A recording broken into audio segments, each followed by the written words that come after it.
बिस्मिल्लाहिर्रहमानिर्रहीम। अस्सलामुअलैकुम दोस्तों, उम्मीद आप सब खैर-ओ-आफियत से होंगे। सुल्तान फिरोज शाह तुगलक पार्ट 13। सैयद जलालुद्दीन गोशा नशीन बुजुर्ग थे। वो मकामे उच्च में रहते थे। उस नवाह में उनकी बुजुर्गी की बड़ी शोहरत थी। वो इमाम आजम के पैरोकार थे। उनके दिल में खुलफाए राशिदीन की बड़ी इज्जत और अजमत थी।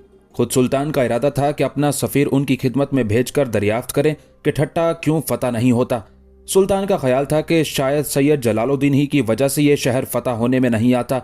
अभी सुल्तान उनकी खिदमत में सफ़ीर भेजने का इरादा ही कर रहे थे कि सिंधी सवार ने आकर सैयद जलालुद्दीन के तशरीफ लाने की इत्तला दी। सुल्तान फ़कीर दोस्त थे, फ़कीरों की बड़ी इज्जत करते थे। उन्हें सैयद जलालुद्दीन से गायबाना अकीदत थी। उन्हें जब उनकी आमद की इत्तला हुई तो निहायत खुश हुए। फ़ौरन तमाम लश्कर को हुक्म दिया कि सैयद के इस्तकबाल के लिए पैदल पा मैदान में निकले। सारी सिपा मैदान में निकल आई, हत्ता कि खुद सुल्तान भी पैदल चले और उमराए लश्कर के साथ लश्कर से आगे बढ़ गए। सामने से कुछ सिंधी सवार आ रहे थे। उनके साथ सैयद जलालुद्दीन थे। सुल्तान ने उनको दूर से देखते ही खुश होकर अल्लाहु अकबर का नारा लगाया। तमाम लश्कर ने उस नारे की तकरार की। सैयद जलालुद्दीन सुल्तान फिरोज शाह को नेक और रहमदिल जरूर समझते थे, लेकिन इस बात से वाकिफ न थे कि वो बुजुर्गों और दरवेशों का इस कदर एहतराम करते हैं। जब उन्होंने तमाम लश्कर और खुद सुल्तान को अपने इस्तकबाल के लिए खड़े पाया तो कहा, वल्लाह ये सुल्तान कभी अपने इरादे में नाकाम ना होंगे। फतह और कामरानी इनके जिलों में रहेगी। अमनो अमान इसके हम रिकाब रहेगा। इसके अहद में ना मुल्क में कहत पड़ेगा, ना कोई और ना खुशगवार वाकया अमल में आएगा। इनके दुश्मन जलीलो ख्वार होंगे। जब सैयद और करीब आए तो सुल्तान लपक कर उनके पास पहुंचे और बुलंद आवाज से कहा, अस्सलामु अलैकुम वरहमतुल्लाहि वबरकातुहू, यानी तुम पर सलामती हो, अल्लाह की रहमत हो और उसकी बरकतें नाजिल हो। सैयद ने भी जवाब में कहा, वालेकुम अस्सलाम वरहमतुल्लाहि वबरकातुहू, यानी और तुम पर भी सलामती हो, अल्लाह की रहमत हो और उसकी बरकत नाजिल हो। सैयद ने घोड़े से उतरना चाहा। सुल्तान ने दरखास्त की कि वो घोड़े से ना उतरे, इसी तरह सुल्तानी खेमे तक चलें, लेकिन सैयद ने उस बात को ना माना। वो घोड़े से उतरे। सबसे पहले सुल्तान से मुसाफा किया और फिर सुल्तान के साथियों से मुसाफे किए। मुसाफे करने के बाद सुल्तान के साथ साथ चले। सुल्तानी खेमे में पहुंचकर एक तरफ बैठने लगे। सुल्तान ने उन्हें अपनी जगह बिठाना चाहा। उन्होंने कहा, यह एजाज खुदा ने आप ही को बख्शा है, आप ही को मुबारक रहे। फकीर इस जगह बैठने का अहल नहीं है। सुल्तान ने भी ज्यादा इसरार न किया। सुल्तान सदर में मसनद शाहाना पर बैठ गए और अपने करीब ही सैयद जलालुद्दीन को बिठाया। कुछ अरसे तक तो इधर उधर की बातें होती रहीं। औलिया अल्लाह और बुजुर्गाने दीन का जिक्र रहा। फिर सुल्तान ने सैयद से उनकी तशरीफ आवरी की वजह पूछी। सैयद ने कहा, मैं जाम की तरफ से आया हूँ। सुल्तान ने कहा, आपको अच्छी तरह से मालूम होगा कि जाम ने बिला वजह इजहार सरकशी किया। सलातीन दहली उससे कोई सरोकार न रखते थे। उसने सल्तनत के मशहूर बागी तगी को पनाह देकर हुकूमत दिल्ली को पैगाम जंग भेजा। उसे तनबीह की गई, लेकिन उसने ना सुना। मजबूर होकर उसकी गोश माली के लिए शाही लश्कर हरकत में आया है। सैयद जलालुद्दीन ने कहा, यह तमाम बातें मुझे मालूम है, लेकिन अब जाम अपनी हरकत पर नादिम है, माफी चाहता है। आपको ये मालूम नहीं कि पिछली मरतबा मैंने और मेरे लश्कर ने किस कदर अजियत उठाई है, किस कदर मुसलमान फोत हुए। उस वक्त मुझे रूहानी तकलीफ पहुंची थी। सैयद जलालुद्दीन ने कहा, वो तमाम बातें अल्लाह की तरफ से थी, मगर आज ठट्टा के लोगों, जाम और बाबीना की हालत उससे भी ज्यादा खराब है जो सुल्तान और उसके लश्कर की हुई थी। इस वक्त ठट्टा में ऐसा जबरदस्त कहत पड़ा हुआ है कि इंसानों के लिए दरख्तों के पत्ते भी खाने को नहीं मिलते। सैकड़ों आदमी रोजाना भूख प्यास से एड़ियां रगड़ रगड़ कर मर जाते हैं। औरतें और मासूम बच्चे भी हलाक हो रहे हैं। सुल्तान को उनकी हालत जार पर रहम करना चाहिए। सुल्तान ने कहा, गोया आप उनकी सिफारिश करते हैं। आज जो इंसान भी अहले ठट्टा की हालत देखेगा उसे उन पर जरूर तरस आएगा। मुझे भी तरस आ गया। मुझे मालूम है कि सुल्तान रहम दिल हैं। मैं आपकी रहमदिली से अपील करता हूं कि जाम और उसके भतीजे की खता माफ कर दें। मैं आप जैसे बुजुर्गों की सिफारिश को रद्द नहीं कर सकता, लेकिन क्या एक बात से आप मुझे आगाह करेंगे? हाँ, अगर कोई बात मेरे इल्म में होगी तो मैं उसके बताने में बुखल ना करूंगा। ये क्या बात है कि पहली मर्तबा ठट्टा फतह ना हो सका? बात यह है कि ठट्टा में एक मुसलमान मजजूब औरत थी। अहले ठट्टा उसकी बड़ी इज्जत और खिदमत करते थे। ठट्टा वाले आपकी लश्कर कशी के वक्त उसकी खिदमत में हाजिर हुए और उससे कहा कि दुश्मन ने हम पर हमला कर दिया है, दुआ कीजिए कि हम उसके शर से महफूज रहें। उसे मालूम न था कि हमलावर कौन है। उसने दुआ की, अल्लाह ताला ठट्टा वालों का दुश्मन नाकाम वापस जाए। आपकी नाकामी की वजह उस मजजूब की दुआ थी, मगर अब वो औरत मर चुकी है और उसकी दुआ का असर भी जायल हो गया है। ये यकीन है कि इस मर्तबा सुल्तान को कामयाबी हासिल होगी, मगर शहर के आदमी शायद चौथाई भी बाकी ना रहें। अगर सुल्तान को फतह भी हासिल हुई तो क्या हाथ आएगा? सुल्तान को उन पर रहम आना चाहिए। मेरा यही इरादा ना था, मगर जब कि आप जैसे बुजुर्ग सिफारिश कर रहे हैं तो मानना ही पड़ेगा। मगर मुजरिम धोखेबाज बाबीना जाम का भतीजा है, उसे खुद हाजिर होकर माफी की दरख्वास्त करनी चाहिए। यकीन है सुल्तान उसे सरजनिश ना करेंगे, नहीं बल्कि हम उसे माफ कर देंगे। बहुत अच्छा, बाबीना हाजिर खिदमत होगा। अच्छा, अब इजाजत दीजिए। हमें भी आपकी खिदमत का कुछ शर्फ हासिल होना चाहिए। अगर आप कोई पैगाम भेजना चाहें तो इन सिंधियों के हाथ भेज दें जो कि आपके हमरा आए हैं। सैयद जलालुद्दीन ने कहा, बहुत अच्छा। चुनांचे सैयद जलालुद्दीन ने एक पर्चा लिखकर सिंधियों को दिया और उन्हें रुखसत कर दिया और खुद सुल्तान के मेहमान हो गए। अहले ठट्टा के लिए एक एक दिन क्या, एक एक घंटा भारी हो रहा था। भूखे मवेशी और भूखे इंसान हर वक्त रहते थे। अब लोगों में बगावत के आसार पाए जाने लगे थे। वो अपने अजीजों अकारिब को भूख से एड़ियां रगड़ रगड़ कर मरते देखकर दीवाने हो गए थे। वो चाहते थे कि या तो जाम उन्हें रोटी दे या जिस तरह से भी मुमकिन हो सुल्तान से माफी हासिल करके खुराक का इंतजाम करे, वरना वो जाम और बाबीना को गिरफ्तार करके सुल्तान के हवाले कर दें और उस सिले में सुल्तान से अमन की दरख्वास्त करें। चुनाचे मुजाहिरे शुरू हो गए थे। शहर पर फौजी कब्जा हो गया था, क्योंकि हर वक्त लूटमार और कत्लो गारतगरी का अंदेशा था। कसरे शाही पर जबरदस्त पहरा कायम कर दिया गया था। जाम लोगों को समझा रहा था कि बदअमनी करके तबाही ना फैलाएं। सैयद मुसालिहत के लिए गए हैं, उनके आने का इंतजार करें। लेकिन लोग इस कदर परेशान हो गए थे कि अब उनसे मजीद सब्र करना दुश्वार हो गया था। अगर फौजी पहरे कायम ना होते तो यकीनन हंगामे शुरू हो जाते। जाम और बाबीना को आज अपनी उस हमाकत पर अफसोस हो रहा था कि क्यों उन्होंने सल्तनत दहली की मुखालफत करके ये मुसीबत मोल ली। सैयद जलालुद्दीन के सुल्तान के पास जाने से उन्हें यह इत्मीनान हो गया था कि उनकी सिफारिश से यकीनन सुल्तान उनकी तकसीरात माफ कर देंगे। जो सिंधी जलालुद्दीन के हमरा गए थे वो वापस आए, लेकिन सैयद उनके साथ ना थे। लोगों को ख्याल हो गया कि शायद सुल्तान ने माफी का वादा कर लिया। उन्होंने सिपाहियों से पूछना शुरू किया। क्या रहा? सिपाहियों को कुछ भी मालूम न था। उन्हें सैयद ने एक तहरीर देकर वापस कर दिया था। यही उन्होंने पूछने वालों से कह दिया।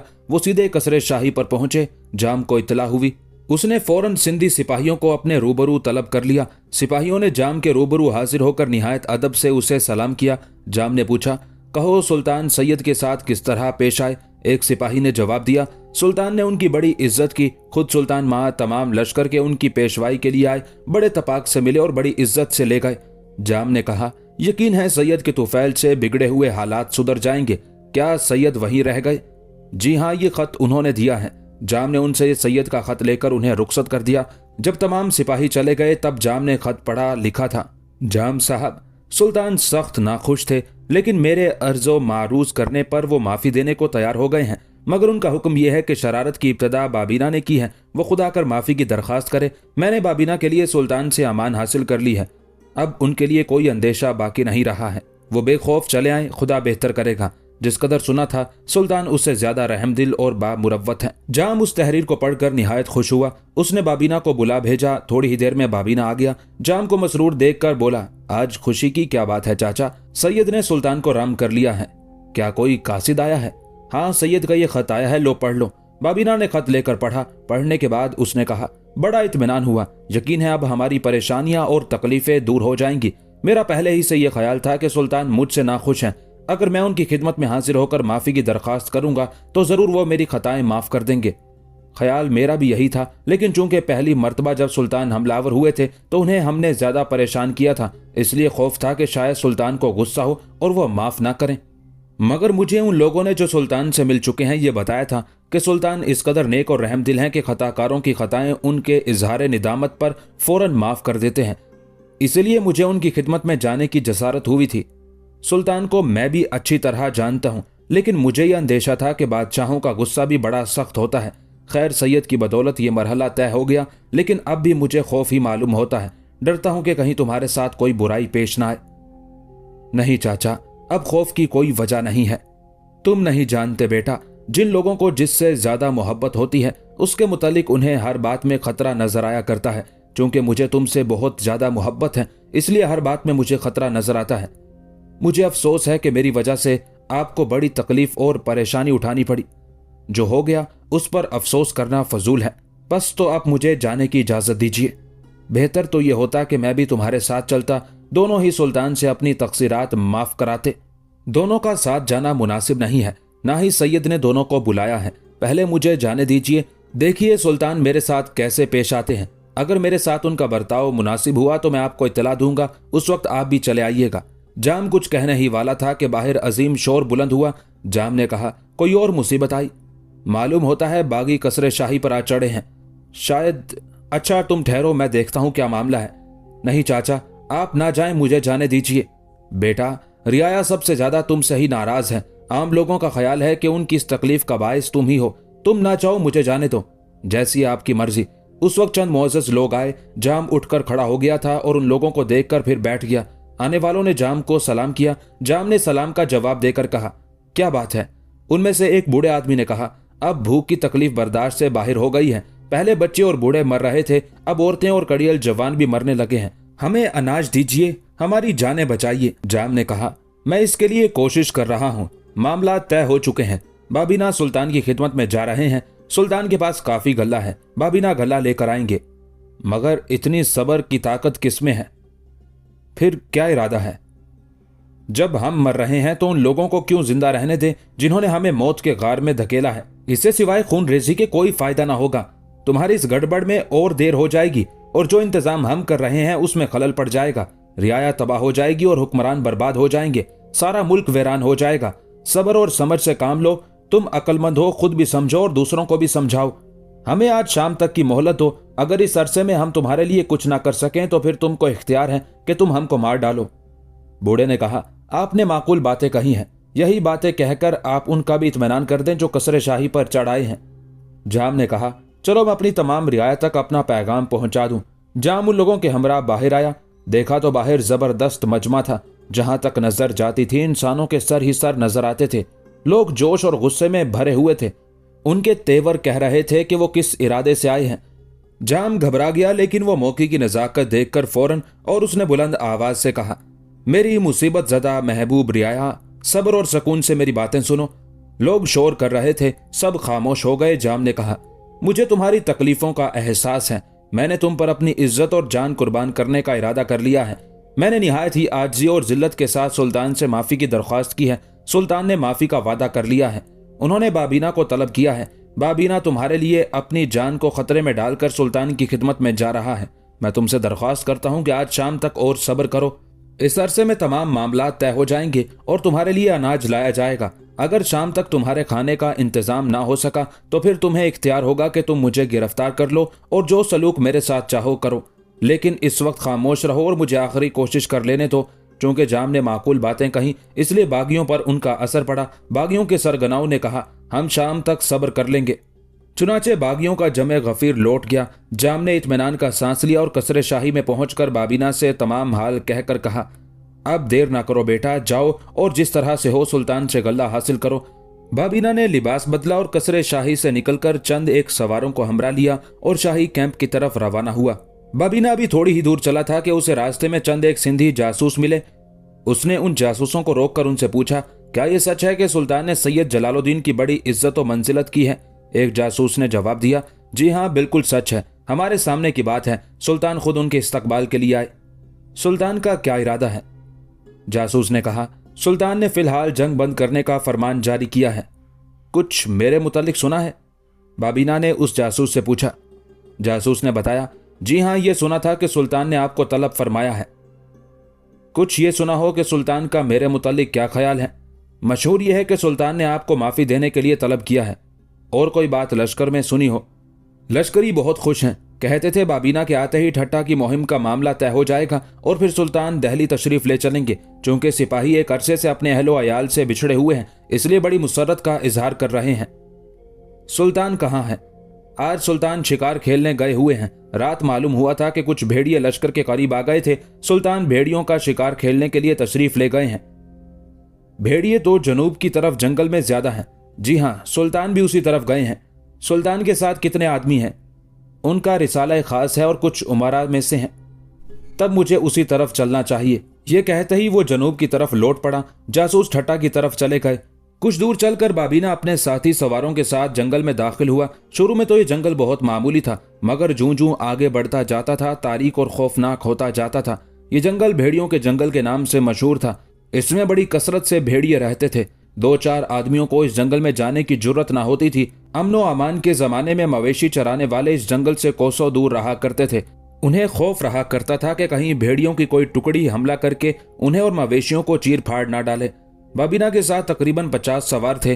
वो उस जंगल में घुसा चला जा रहा था। चूंकि यहाँ दरख्त कसरत से खड़े थे और एक दूसरे से मिले हुए थे, इसलिए काफी अंधेरा छाया हुआ था।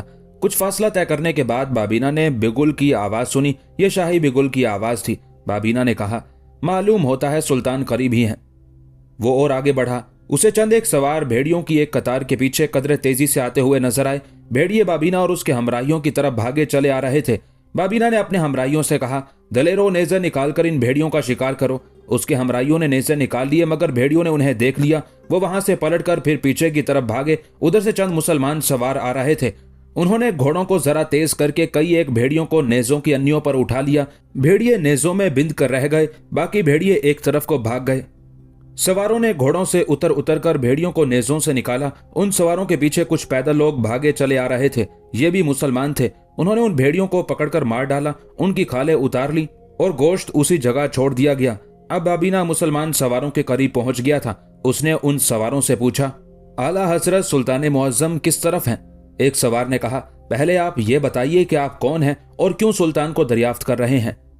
मेरा नाम बाबीना है, मुझे उन्होंने तलब फरमाया था। ठीक है, लेकिन आप शाही कैंप में क्यों तशरीफ नहीं ले गए? मैं सुल्तान मुअज्जम के हजूर में जल्द से जल्द पहुंचना चाहता था, इसलिए इस तरफ चलाया। तब आप हमारे साथ आइए। ये सवार 15-20 थे। बाबीना उनके हमरा चला। उसने पूछा, क्या सुल्तान भी शिकार में मसरूफ हैं? जी हाँ, इस वक्त तक उन्होंने 10-12 भेड़ियों को मार डाला है। उनका हुक्म यह है कि इस जंगल को भेड़ियों से साफ कर दिया जाए। लेकिन यह मुश्किल बात है। इस जंगल में भेड़िए कसरत से हैं, चाहे जिस कदर हो, इंशाल्लाह सब मारे जाएंगे। सुल्तान जो इरादा कर लेते हैं उसे पूरा करके छोड़ते हैं। क्योंकि ये बात भी लश्कर में मशहूर हो गई है कि सुल्तान आपका कसूर माफ कर देंगे, इसलिए अब शाही लश्कर दहली वापस जाएगा। मगर इस लश्कर की वापसी उसी वक्त होगी जब इस जंगल में भेड़िए ना रहें। इसलिए हर सवार भेड़ियों को हलाक करने में पूरी कोशिश कर रहा है। यही वजह है कि सुल्तान जिस मुहिम पर जाते हैं वहां से कामयाब होकर ही आते हैं। वो जिले इलाही हैं, कामयाब उनके हम रिकाब हैं। कुछ दूर चलकर बाबीना ने देखा कि सुल्तान भेड़ियों के पीछे घोड़ा डाले फिर रहे हैं। बाबीना ने उस वक्त अपनी पगड़ी अपने सर से उतारी और गले में डाल दी। वो घोड़े से उतर पड़ा और प्यादा सुल्तान की तरफ बढ़ा। ऐन उस वक्त सुल्तान ने एक भेड़िए को नेज़े में पिरोकर उठा लिया। खुद्दाम ने दौड़कर वो नेज़ा जिसमें भेड़िया बिंदा हुआ था सुल्तान के हाथ से ले लिया और दूसरा नेज़ा सुल्तान को दे दिया। सुल्तान ने घोड़े को जरा तेज करके एक और भेड़िए की पीठ पर नेज़ा मारा, जो हड्डी को तोड़कर पेट में घुस गया। सुल्तान ने नेज़ा हाथ से छोड़ दिया और खुद भी घोड़े से नीचे उतर आए। एक गुलाम खास ने सुल्तान से कहा, जहां पनाह बाबीना हाजिर है। सुल्तान ने कहा, पेश करो। गुलाम चला गया। सुल्तान इंतजार करने लगे। उस वक्त सुल्तान के चारों तरफ किसी कदर फासले पर शाही रिसाले के सवार भेड़ियों को शिकार करते फिर रहे थे। थोड़ी ही देर में बाबीना सुल्तान के रूबरू इस हालत में हाजिर हुआ कि उसकी पगड़ी उसके गले में पड़ी हुई थी, तलवार पुश्त के पीछे थी, सर नंगा था। वो आते ही सुल्तान के कदमों में गिर पड़ा। सुल्तान ने उसकी पीठ पर हाथ रखकर कहा, बाबीना उठो। बाबीना उठा और हाथ बांधकर खड़ा हो गया। उसने अर्ज की, पीरो मुर्शद खतावार हूं, अगरचे मेरा जुर्म नाकाबिले माफी है, लेकिन सुल्तान की खुए अफ़्व इस कदर बड़ी हुई है कि मुझ जैसे मुजरिम को भी माफी की उम्मीद है। हमारा अफ़्व आम है, हम आम तौर पर मुजरिमों को माफ कर देते हैं। तुझे ये बात मालूम थी, फिर तू हमसे क्यों डरता था? मैं अपनी हमाकत व गलती पर शर्मसार था। बड़ी हुई निदामत आला हजरत के हजूर में हाजिर होने की जुर्रत ना होने देती थी। ये तुम्हारी और गलती थी। तुम्हारा ना आना तुम्हारे तमर्रुद और सरकशी पर महमूल किया जाता था। ये सच है जिल्ले इलाही, अब मैं हाजिर हूं। माफ फरमा दीजिए या सर उड़ा दीजिए। आजिजों का सर उड़ाना मर्दान की नहीं है। ये बात एक बादशाह की शान के खिलाफ है कि बागी और सरकश आजी से माफी की उम्मीद में उसके हजूर में आए और बादशाह उसका सर उड़ा दे। हाँ, अगर कोई ऐसा बागी हो कि उसने पहले भी इजहार निदामत करके माफी चाही हो और उसे माफ कर दिया गया हो, मगर उसने फिर सरकशी की हो, फिर उसे माफ करना आईने सियासत के खिलाफ है। काश जहां पनाह की इस मुरव्वत और अफ़्व आम का हाल मुझे पहले हो जाता, तब तू शायद इस कदर परेशान और इस कदर खौफजदा होकर तकलीफें उठाता। बेशक मैं अर्ज नहीं कर सकता कि मैंने किस कदर गम व फिक्र उठाए हैं और किस कदर तकलीफें बर्दाश्त की हैं। अच्छा, अब तुम क्या चाहते हो? बाबीना ने कहा, सिर्फ अफ़्व तक़सीरात का तालिब हूं। माँ बदौलत ने तुम्हारी तमाम तक़सीरात माफ कर दी हैं। बाबीना खुश हो गया। सुल्तानी शुक्रगुजारी के लिए उसे अल्फाज न मिल सके। वो फिर सुल्तान के कदमों में गिर पड़ा और कहा, मैं आला हजरत का उम्र भर शुक्रगुजार और एहसानमंद रहूंगा। सुल्तान ने कहा, उठो भाबीना, इजहार शुक्रगुजारी की जरूरत नहीं। हम मानते हैं इस वक्त जो जज्बात तुम्हारे दिल में पैदा हो रहे हैं। भाबीना उठ खड़ा हुआ। सुल्तान ने एक अमीर की तरफ इशारा किया। अमीर जल्दी से वहां से हट गया और एक अरबी घोड़ा ले आया जिस पर ऐसा जीन कसा हुआ था जिसमें सोने चांदी का गंगा जमनी काम हुआ था और जीन पोश में मोतियों और जवाहरात की झालर लटकी हुई थी। सुल्तान ने घोड़ा भाबीना को अता फरमाया। भाबीना फिर एक मर्तबा कदम बोस हुआ और उठकर सुल्तान को दुआएं देने लगा। सुल्तान ने अब अपने घोड़े पर सवार होने का कष्ट किया। दफतन कुछ शोर बुलंद हुआ। सुल्तान ने पूछा, ये शोर कैसा है? चंद खादिम दौड़कर गए और खबर लाए कि भेड़ियों की बड़ी भारी जमीयत पनाहगाहों से निकलकर सिपाहियों पर हमलावर हुई है। उन्होंने चंद एक प्यादों को जख्मी कर दिया है। सुल्तान ये सुनते ही फौरन घोड़े पर सवार हो गए। उन्होंने भाबीना से कहा, तुम ठहरो, हम भेड़ियों का शिकार करने जा रहे हैं। भाबीना ने अर्ज की कि अगर आला हजरत का हुक्म हो तो ये खादिम भी अपने सिपाहियों के साथ भेड़ियों का शिकार कर ले। भेड़िए इंसानों के दुश्मन हैं। उन दुश्मनों का किला कुमा करना मेरा इंसानी फर्ज है। तुम भी इस नेक काम में मुसलमानों की मदद करो। ये कहते ही सुल्तान उस तरफ जिस तरफ से शोर की आवाज आई थी रवाना हुए। भाबीना भी अपने घोड़े पर सवार हो गया। उसके सवार उससे चंद कदम पीछे खड़े थे। वो उन्हें साथ लेकर एक तरफ चला। सुल्तान ने उस जगह पहुंचकर जहां बहुत से सवार जमा थे देखा कि सैकड़ों भेड़िए बड़ी दलेरी और खूनख्वारी से हमले कर रहे थे। सुल्तान ने प्यादों से कहा, यह क्या नामर्दी है? तुम सवारों से पीछे डरे खड़े हो, हालांकि मुसल्ला हो। यह कहते ही सुल्तान घोड़े से उतर पड़े और नेजा हाथ में लेकर बढ़ते हुए बोले, भेड़ियों से डरना क्या, उन्हें पैदल ही शिकार करना चाहिए। चुनाचे सुल्तान निहायत तेजी से लपक कर भेड़ियों पर हमलावर हुए। सवारों ने जब सुल्तान को प्यादा भेड़ियों पर हमला करते देखा तो सब घोड़ों से उतर पड़े और बड़े जोश से भेड़ियों पर टूट पड़े। वो प्यादे जो पीछे खड़े थे वो भी आकर शामिल हो गए। सुल्तान ने जल्दी जल्दी वार करके 4 भेड़ियों को मार डाला और मुसलमानों ने भी किसी ने 1 किसी ने 2 भेड़िए उड़ा डाले। इस तरह चश्मे ज़दन में बहुत से भेड़ियों का सफाया हो गया। जो बाकी बचे वो इधर उधर भागे। सुल्तान ने कहा, अब घोड़ों पर सवार होकर इनका ताक़ुब करो। फौरन सुल्तान के लिए घोड़ा लाया गया। सुल्तान सवार हो गए और मुसलमान भी अपने अपने घोड़ों पर सवार हुए और सब भेड़ियों के ताक़ुब में इधर उधर दौड़ पड़े। वो बहुत जल्द भेड़ियों के करीब पहुंच गए और उन्होंने नेज़े मार मार कर उन्हें हलाक करना शुरू कर दिया। सामने से भाबीना और उसके सवारों ने भेड़ियों पर हमला किया। उन्होंने भी कई भेड़िए मार डाले। आखिर भेड़ियों की वो जमीयत जो पनाहगाह से निकली थी सब की सब मार डाली गई। बमुश्किल 1-2 भेड़िए भागकर अपनी जान बचाकर ले जा सके। मुसलमान जंगल के चप्पे चप्पे पर छा गए थे। वो ढूंढ ढूंढ कर भेड़ियों का शिकार कर रहे थे। कुछ लोग उन भेड़ियों की खालें उतारने में लगे हुए थे। सुल्तान अभी तक भेड़ियों की तलाशो तजस्सुस कर रहे थे कि एक गुलाम ने आकर अर्ज की, जहां पना जाम हाजिर हुआ है और बारियाबी की इजाजत चाहता है। सुल्तान ने कहा, इजाजत है। गुलाम चला गया। थोड़ी ही देर में जाम और भाबीना हाजिर हुए। जाम ने पगड़ी हाथ में ले रखी थी। वो आते ही सुल्तान के कदमों में झुका। सुल्तान ने कहा, इस इजहार फिरोतनी की जरूरत नहीं, सीधे खड़े हो जाओ। जाम ने खड़ा होकर कहा, मैं बड़ा खतावार हूं, मेरे गुनाह शुमार से ज्यादा हैं, लेकिन सुल्तानी अफ़्व मेरी खताओं से बड़ा हुआ है। सुल्तान ने कहा, तुम हिरासा ना हो, हम मुजरिमों पर उनके इजहार निदामत पर एक मर्तबा जरूर मेहरबानी किया करते हैं। जाम ने कहा, हजूर का यही लुत्फ़-ए-आम मुझे आला हजरत के हजूर में खींच लाया है। माँ बदौलत ने तुम्हें तनबीह की थी कि तगी बागी को पनाह देकर सुल्तानी गजब को ना भड़काओ। जाम ने कहा, मेरी सबसे बड़ी गलती यही है कि मैंने उस तनबीह को ना सुना। इससे हमारा यह मतलब नहीं है कि हम तुम्हारी सरकशी की फहरिस्त तुमको सुनाएं, बल्कि ये पूछना चाहते हैं कि तगी को पनाह देकर तुम्हें क्या मिला? जिल्लत, तकलीफ, परेशानी और गम, इसके सिवा कुछ नहीं। जाम ने निदामत से सर झुकाते हुए कहा, अक्लमंद आदमी कभी उस काम को नहीं किया करते जिसमें कुछ फायदा ना हो। मेरी अकल तो उसी वक्त रुखसत हो गई थी जब मैंने शाही बागी को पनाह दी थी। तुम सल्तनत से टकराए, तुमने समझा था दूर दराज का मामला है, सल्तनत कोई नोटिस ना लेगी। लेकिन यह ना समझे कि सल्तनत का कयाम भी इस बात पर है कि सरकशो बागी करीब हो या दूर, उनकी सरजनिश की जाए। आला हजरत सही फरमा रहे हैं। किस कदर नुकसान उठाया तुमने? जाम ने कहा, मुझे और मेरी सल्तनत को इस कदर नुकसान पहुंचा है कि 20 बरस में भी उसकी तलाफी नहीं की जा सकती। इस वक्त शहर में कहत पड़ा हुआ है। जिस कदर आदमी जंग में मरे हैं उससे कहीं ज्यादा कहत ने हलाक कर दिए हैं। कोई दिन या कोई घड़ी भी ऐसी नहीं गुजरती जब 20 आदमी ना मर जाते हों। हमें मालूम है, अफसोस तुमने कितने इंसानों का खून किया, कितने बेगुनाह मर गए, कितने मर रहे हैं। उनका खून तुम्हारी गर्दन पर तो रहा। बेशक इसका अफसोस मुझे मरते दम तक रहेगा। तुम उस वक्त आए जब कहत और मुहासरे ने तुम्हें तंग कर दिया। बड़ी हुई शर्म सदे राह होती रही। अब तुम अफूए तकसीर के लिए आए हो? जी हाँ। अगर हम माफ ना करें तो? जाम ने कहा, ये सर मौजूद हैं, ये तलवार हाजिर है, सर उड़ा डालिए।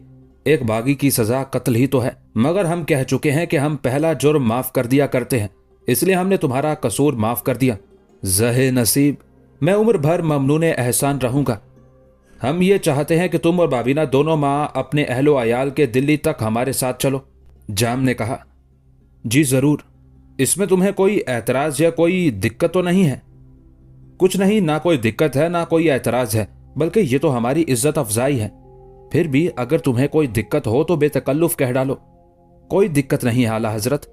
खैर, हम तुम्हारे इम्तिहान के लिए कह रहे थे, तुम तैयार हो, इससे तुम्हारी नेक नियति जाहिर होती है। इम्तिहान हो गया, अब तुम ना जाओ। यूं तो जो जहां पनाह हुक्म देंगे उसकी तामील होगी, लेकिन दरअसल मैं आला हजरत के हमरिकाब दहली तक जाना चाहता हूं। तब तुम आज ही से शाही मेहमान हो। मैं सुल्तान से अपील करता हूं कि शहर के भूखों को भी कुछ अता हो। जो तुम चाहो। उन्हें गल्ले की जरूरत है, गल्ला अता फरमा दिया जाए। जिस कदर गल्ला चाहो ले जाओ।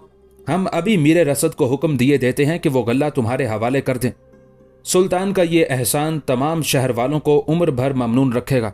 सुल्तान ने उसी वक्त मीरे रसद को बुलाकर हुक्म दिया कि शहर ठट्टा में गल्ला भेज दिया जाए, और एक अफसर को इशारा किया। वो एक अरबी घोड़ा ऐसा ही ले आया जैसा बाबीना के लिए आया था। उस पर भी जीन ऐसा कसा हुआ था जिसमें सोने चांदी और मोती जवाहरात टके हुए थे। जाम को जब यह घोड़ा दिया गया तो वो बहुत मशहूर हुआ। वो एक मर्तबा और इजहार शुक्रगुजारी के लिए सुल्तान के कदमों पर गिर पड़ा। सुल्तान ने उसे उठाया। अब जाम भी भेड़ियों को शिकार करने में मसरूफ हो गया। शाम तक ये सब भेड़ियों को ढूंढ ढूंढ कर कत्ल करते रहे। भेड़िए या तो मार डाले गए या वहां से भगा दिए गए। वो जंगल उनके वजूद से पाक हो गया। शाम को सुल्तान मां तमाम सिपाहियों के जाम और बाबीना के शाही कैंप में आ गए।